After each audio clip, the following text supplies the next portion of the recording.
साथियों, 2014 के बाद से हमारी सरकार ने भारत के डेयरी सेक्टर के सामर्थ्य को बढ़ाने के लिए निरंतर काम किया है।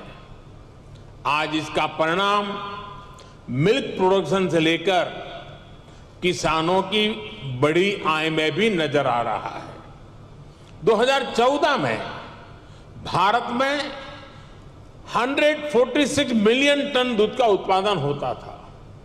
अब ये बढ़कर 210 मिलियन टन तक पहुंच गया है, यानी करीब करीब 44% की वृद्धि।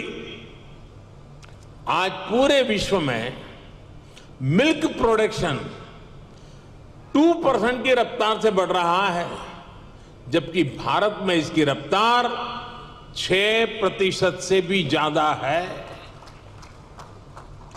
भारत में दूध की पर कैपिटा अवेलेबिलिटी पूरे विश्व के औसत से कहीं ज्यादा है। बीते 3-4 वर्षों में ही भारत के छोटे किसानों ने बैंक खातों में हमारी सरकार ने करीब 2 लाख करोड़ रुपए सीधे ट्रांसफर किए हैं। इसका बहुत बड़ा हिस्सा डेयरी सेक्टर से जुड़े किसानों के खातों में भी आया है।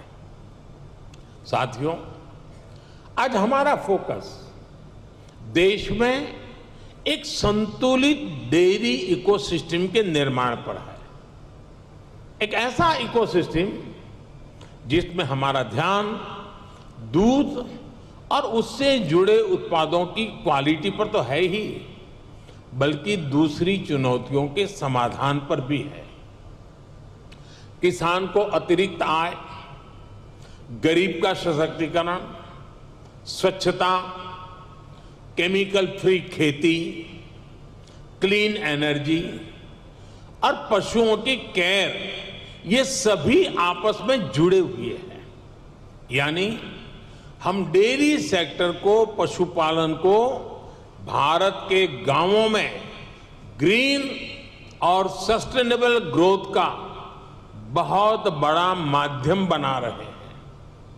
राष्ट्रीय गोकुल मिशन, गोवर्धन योजना, डेयरी सेक्टर का डिजिटाइजेशन और पशुओं का यूनिवर्सल वैक्सीनेशन, इसी दिशा में हो रहे प्रयास है। इतना ही नहीं, भारत ने जो सिंगल यूज प्लास्टिक बंद करने का जो अभियान चलाया है, वह एनवायरमेंट की दृष्टि से तो महत्व का है ही, लेकिन जो भी जीव दया में विश्वास करते हैं, जो पशुधन में उसके कल्याण में विश्वास करते हैं, उनको मालूम है कि प्लास्टिक पशुओं के लिए कितना खतरनाक बनता जा रहा है, गाय और भैंस के लिए कितना खतरनाक बनता जा रहा है। उस सिंगल यूज प्लास्टिक को भी बंद करने का, खत्म करने का हमने बहुत लगातार प्रयास आरंभ किया है।